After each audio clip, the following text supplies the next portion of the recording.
This is the AP Bible College, past a few decades, that is working to send the many workers into God's vineyard.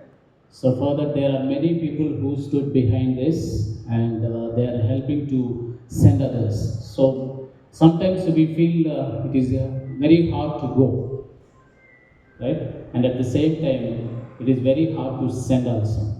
And our Father in heaven, He sent His one and only Son for us. And after that, His Son, He also started sending His disciples into this world.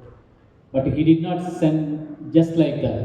So He said that I will be with you. And He is the one who provided everything. But at the same time, so this is the time to express our gratitude towards, okay, the things which we have received from the Lord and from the ministers. So మనం ఇక్కడ ఉన్నాము అని అంటే రెండు విషయాలు జ్ఞాపకం చేసుకోవాలి. ఒకటి, వెళ్ళాలి, వెళ్ళేవారిగా ఉండాలి, లేకుంటే పంపించేటువంటి వారిలాగా ఉండాలి. దేవుడు తన ప్రియకుమారుని లోకంలోకి పంపించారు. తర్వాత తన ప్రియకుమారుడు తన శిష్యులను లోకంలోకి పంపించారు.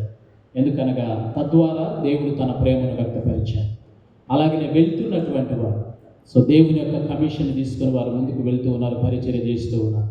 ఆ పరిచర్య ద్వారా మనం రక్షించబడినటువంటి వారు కనుక తిరిగి ఆ కృతజ్ఞత భావాన్ని వ్యక్తపరచాలంటే ఖచ్చితంగా మనం దేవుని కొరకు వెళ్ళేవారు ఉండాలి, లేకుంటే పంపించేవారిలాగా ఉండాలి.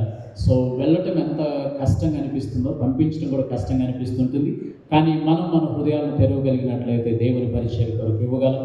కనుక ఇది నీ యొక్క ప్రేమను అలాగనే నీ కృతజ్ఞత భావాన్ని వ్యక్తపరిచేటువంటి సమయం. కనుక ఈ సమయంలో మన మధ్య ఉన్నటువంటి ఏపీబీసీ కోయిల వారు వచ్చి ఒక పాట పాడుతుంటారు. పాట పాడుచుండగా while we are singing and we start giving to the ministry. పరిచర్య కొరకు మనం గుప్పులు విప్పి ధారాళంగా ఇద్దాము. సో అందరూ కళ్ళు